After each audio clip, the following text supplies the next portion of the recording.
Good morning, everybody. It's Lorraine from pregnancyexercise.co.nz. It's day 3 on our No More Mummy Tummy Taster series. And today we're going to have a look at how to correctly assess your diastasis. And is it a diastasis? Is it fat?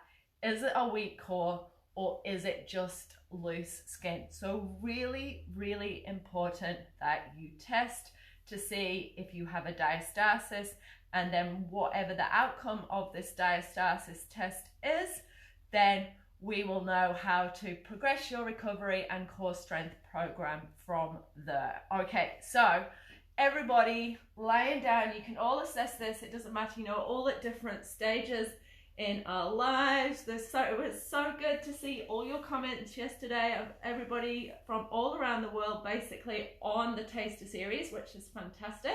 Your friends can still join too. Okay, so assessing your diastasis. What you need to do first is just roll, if you've got your trousers on, just roll it down underneath your hip bones, okay, because we need to feel all the way down through there. Then it's really good to have a t-shirt over the top. You don't want to be just pressing down on your skin. It's actually easier if you've got a t-shirt on the top.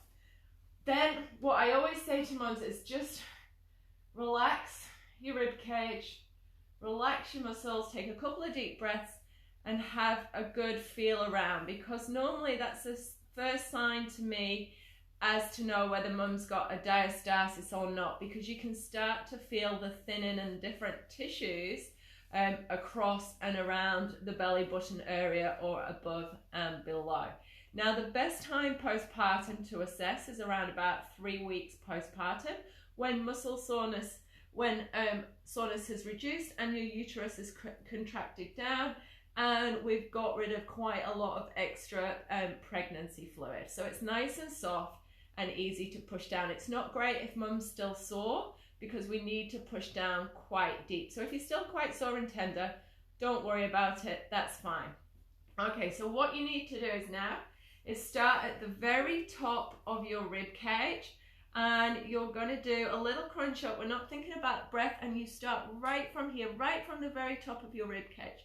Now see how that feels and see what that space is. Okay, so you'll feel that little ridge, right at the top, which is your linea alba. Now expect it to be a little bit wider here, especially 12 weeks postpartum, because your rib cage has started not to shrink back in. Your rib cage will still be expanded from your pregnancy, which has made room to allow for baby to grow and move. So it's normally around the 12 to 13 week mark that starts to reduce back in. So expect to feel a little bit wider here.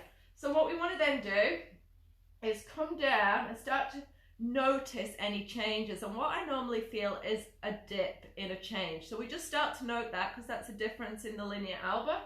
Go down, and then we start to find where the widest point is. Now generally 2 to 3 fingers wide. Okay, that's average, that is absolutely fine. Note where the width started from, the widest gap started from, and record where it finished. Next measurement, what you want to do is how deep you can actually put your fingertips in. Now what we class as shallow, or what I class as shallow, I'm going to test 9 mums diastasis today just alone in the studio. That's how frequently I'm testing. So I sort of say a shallow diastasis is nail deep, and then we start to get into a deeper diastasis when we start to hit this first and second knuckle. Okay, so when we start to get here, that's quite a deep diastasis when I'm pushing in a lot of fingers. So just nail deep, that's fine, that's going to heal super quickly. First knuckle is going to take a little bit longer. If it's getting into that second knuckle, it's going to take much more longer to recover, because we need a lot of cellular repair to happen. Last and final measurement, so you need 4: vertical, width, depth, and the last one is the tension of your connective tissue in that deepest point. And we want to be feeling some tissue. So that tissue, the thicker it is, I always say to mums, it's like a well done steak, or this part where we used to test for a steak. So we want that linea alba to be like this, nice, thick and strong. And the weaker it is that comes out, and the thinner it is, the longer it's going to take to heal, and the more focus we need on our core corrective exercises to heal, to rebuild the cellular, repair the tissue, to pull everything back together nice and strong. Now, okay, so this is a great sort of visual of our diastasis. So out it pulls, that linea alba gets wider and it's stretched, and then that tension and strength brings it back together. Now, what is a diastasis? Now, I don't know if you saw, mine is sort of around about one finger all the way down, 1.5. That is not a diastasis. That's your natural linea alba measurement.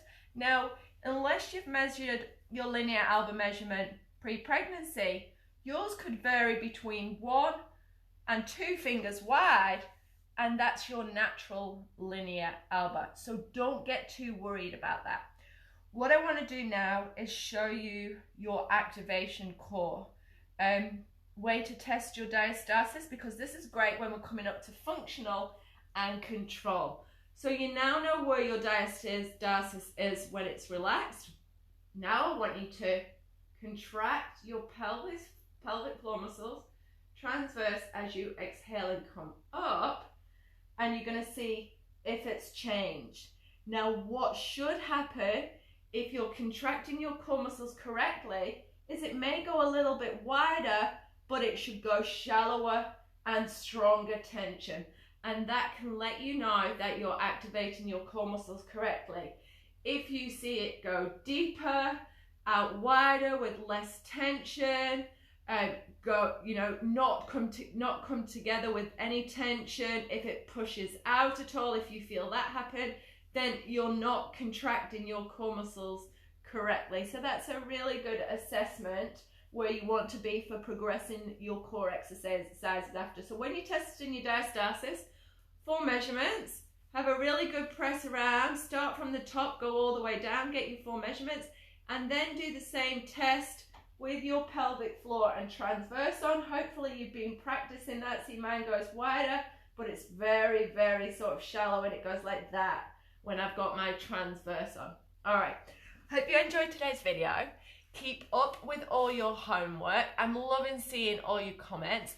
Please get ready to join the No More Mummy Tummy Challenge. We start a week on Monday.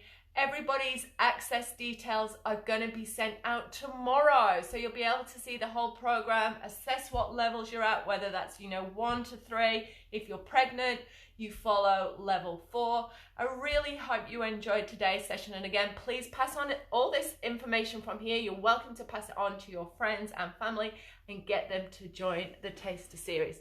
Okay, everybody, I will talk to you all soon. Take care.